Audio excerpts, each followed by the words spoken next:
Formula One's governing body, the FIA, has imposed more sweeping rule changes to liven up the sport.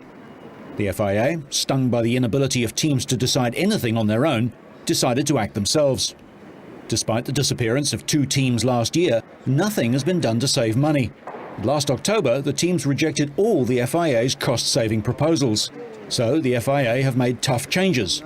Well, the most important elements are that we're eliminating telemetry to the car, to the pit and so on, communications of that kind with the driver in the car.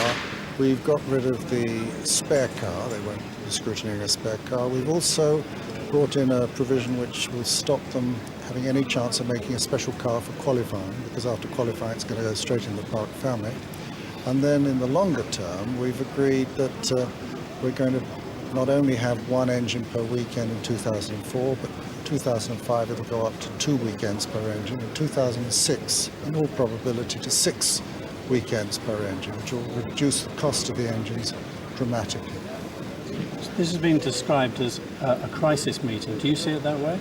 Well, it wasn't so much, I don't think it was a real crisis, but the moment had come where it was necessary to do a whole lot of things, and we've now done them. And of course, probably a fundamental change as far as the watchers, spectators are concerned, is getting rid of all these things like traction control, launch control, all the driver aids, which will go definitively in 2004, and with any luck even sooner.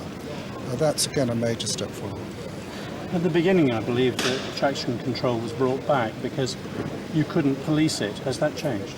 Yes, there's been a change because there's now a rule that says that the teams have to be able to prove that their cars comply by physical inspection only. Well, that means we no longer need to look at the software of the car to see whether they've got traction control. We can just say, show us by physical means there is none.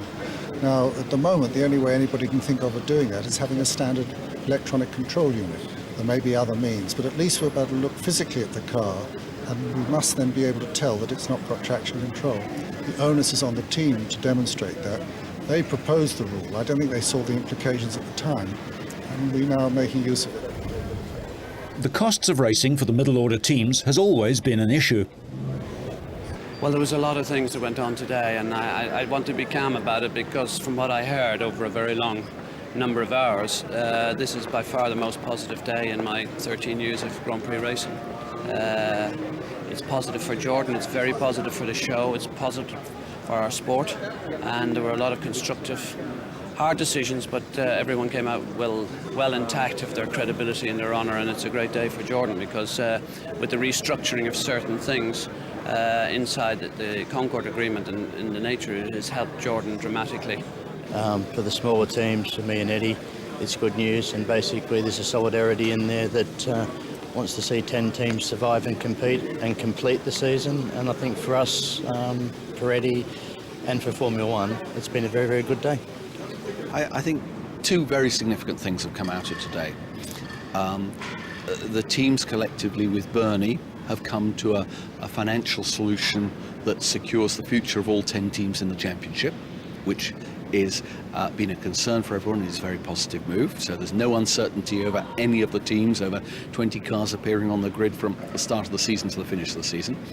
And secondly, and probably equally as more important to many extent, is that a lot of the issues that the fans are being concerned about, the sort of traction control areas and other aspects that sort of driver aids, have been agreed to be taken off the cars, certainly by 2004, but quite likely well before that.